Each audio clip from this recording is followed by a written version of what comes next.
Well, I'm an avid photographer myself. I mean, and not a digital one. I mean, I still shoot film, although I don't have a lot of my stuff over here. But I mean, at home, I did have large format cameras, you know, 5x7, 4x5, the old sheet film type cameras. I did a lot of that type of photography.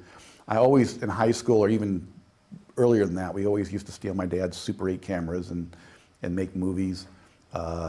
I love photography. I collect photography. We love to go to museums and see you know.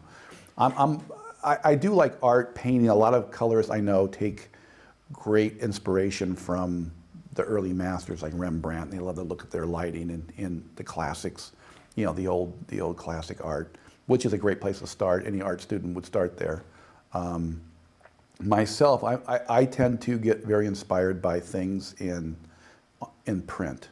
I actually like looking at magazines, just fashion magazines, because those are always a portent of colors that are going to be very popular in the next year. You know, you'll see a lot of, one year you'll see a lot of the blue-green look was very popular. It still is in a lot of ways. And then all of a sudden you'll start seeing some bright orange or yellow or something in advertising inside these magazines. And you can kind of tell, because those guys spend a lot of time thinking about that stuff. What color should we have behind this actress who's selling a hair product or whatever it is. And I think if you look at some of those more creative or fashion magazines, you can, just looking at the ads, you can get a lot of information about what advertising people are thinking, what creative people are thinking is going to be the colors of that year or that season or whatever. So I spend a lot of time doing that, just flipping through them or stealing my wife's Vogue or whatever it is.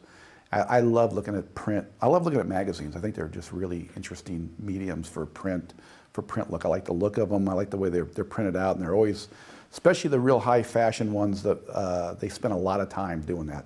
Like Vogue, like I don't know if you have Cosmo over here, but any of those women fashion magazines, or in the men's, I would say like GQ or any of that kind of stuff. And then there's some great photography magazines as well. Like, I really like Zoom a lot. I look at Zoom all the time, but that's a little different. That's a little more arty,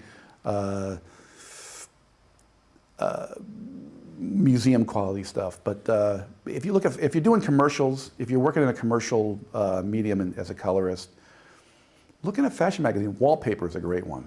If you look at Wallpaper, because that's really a creative layout in that magazine, you can really get a sense of what the style is for that year, for that season, what's coming up, just looking through some of these magazines. Right now, I've just noticed things are getting warmer. The one thing that I saw, and I just brought in I don't think I have it available, that I've been noticing a lot is, I don't know how you would describe this color, but sort of a faded Polaroid look of, I've noticed in a lot of ads where it looks like they printed it on it looks like almost like an old photo, like where the blacks are not black, they're sort of gray, and they sort of tend to go towards a magenta color, which is really unusual. I haven't seen that in a long time, and it looks almost like a faded print that hasn't aged too well. And I noticed it's not really high contrast stuff. It's very soft contrast, I noticed lately.